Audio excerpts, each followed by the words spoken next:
Welcome to Kimmel's Irish Pub. Time for another movie review. I have my favorite co-host with me, Quinn Bo Kimmel. Hi. And we are going to watch Aquaman. And a little honesty first, I did see it in the theaters, so I have some opinions on it already. But I'm going to watch it again here at home and give you a better idea of what I think about the film and what's the synopsis about and all that jazz. But do you have something you want to say? Yeah. And I want to say something whispering. And Skyward, the cold beats. What'd you say? I think what you were saying, hopefully you could hear that. My girls have a YouTube channel of their own, so if you have any kids who like video games and stuff like that, Cool Peeps is the place to be. Little prompt for you guys, right? Yeah, but I was going to show it and then they can write it on the board so they know. Oh, Cool Peeps on how to spell it, like zeros and stuff like that. But they'll figure it out. I'll attach it somehow, some way, put it in the comments so that if your kids are into that, you'll see a little Cool Peeps. Alright? Well, that's it. We're going to get into the movie. Check it out for a little bit and we'll check back in a little bit, alright? Bye. Bye. And only scared the cold peeps. Hey everybody, want to do a quick check-in here. We're watching Aquaman and we are at the 1 hour, 20 minute and 35 second mark. It's a 2 hour and 12 minute film. Some things that I failed to mention. IMDb has it rated at a 7.6. It obviously stars Jason Momoa, Amber Heard, Willem Dafoe is in it, Patrick Wilson, Nicole Kidman, and Dolph Lundgren are all in this. Some of those were a little surprise to me.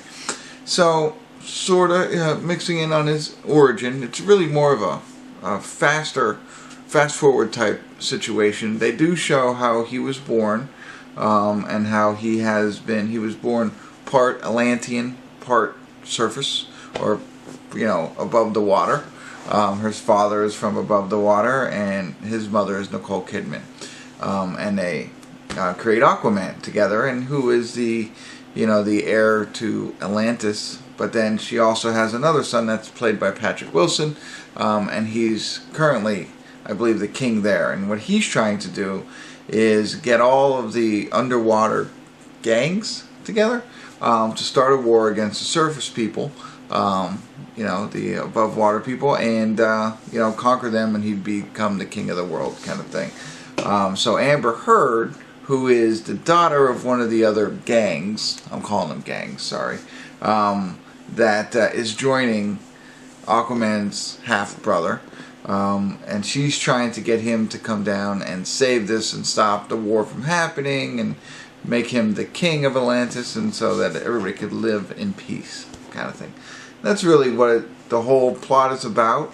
In order to do that, they have to find a lost trident for some reason. I'm not quite sure why that is, but I think that you have to use that trident to defeat his half-brother and become king. That's really what it's about.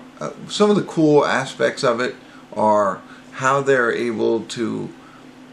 acting in water. I know, it's like a lot of CGI. It's like 95% CGI, but it's cool how they like float around and things like that, and how maybe they're standing there talking there, but their hair is moving like in water. I think that's really, really cool. Some of the one-liners I'm not crazy about. I don't find them that funny. They're very basic. They're nothing new. The action's kind of fun. There's a lot of action. Again, it's fighting underwater, which is different than what you're used to seeing.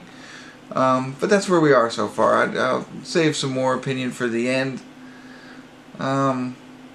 That's and one other aspect I do think is cool. So they, like I said, it's kind of fast forward. They jump right from when he was a little boy to when he's, Jason Momoa's age, whatever age he is, that kind of thing, 20s, 30s, whatever. And they do more flashbacks to build that origin story. There's not much to it. There's a little bit of, flashbacks, but it helps you understand a little bit about what he's about and things like that. What has he done from the time he's 5 until now? You're not sure. He does a little training, of course, to become Aquaman with Willem Dafoe. But that's about it. That's all we're getting so far. So there's a lot left. There's almost an hour left, so I'll get back to it. And if anything interesting happens, I'll check in again. If not, I'll see you at the credits and let you know my final thoughts. Alright, see ya.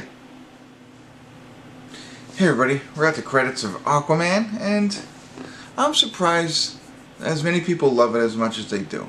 I mean, it was good, but I don't think it was great. There are some cool aspects about it, like I had talked about.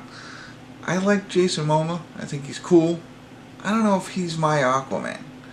I understand they had to make... A lot of people pick on Aquaman because they always, you know... He's always the butt of everybody's jokes. But, you know, and they had to make him big like Jason is and stuff like that. But I don't know if he was my Aquaman. In Justice League, his small role in that I thought was okay. But to carry the whole film, I'm not sure.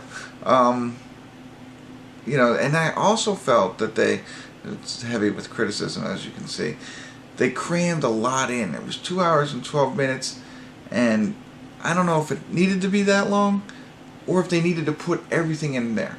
So Aquaman's nemesis, or the main villain that he goes up against, is Black Manta, right? Well, he's in this. But did he need to be? I mean, he's got that whole half-brother war going on, find the trident, you know, stop the world war from happening plot going on. Do they really need to bring him in? Or do they save that until a sequel? Or future Justice League type films? You know what I mean? Like, that's the kind of thing that I felt that they did here.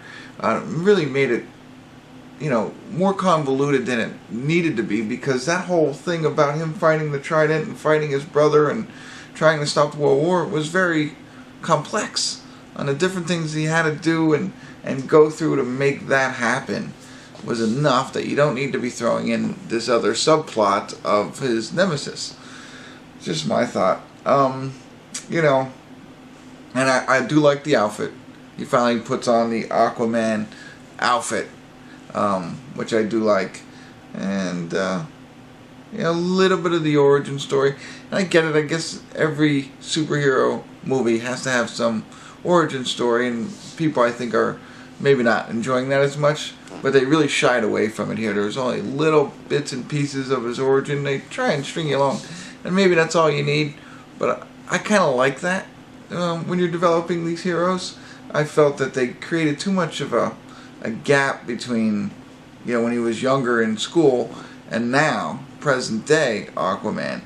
And you know, and I just felt like I missed some stuff. Like, he knows all this stuff about everything that's going on, and, you know, he knows, oh no, that's a myth, you know, those kinds of things. He knows everything about Atlantis, all that stuff, but they don't show how that happens. A little bit. You know, it's left to your own imagination, and that's okay too. Not something that I care for. I'd rather see the backstory. So, again, I'm surprised everybody liked it as much as they did. But that's it. That's all I got for you. Check it out. Let me know what you think.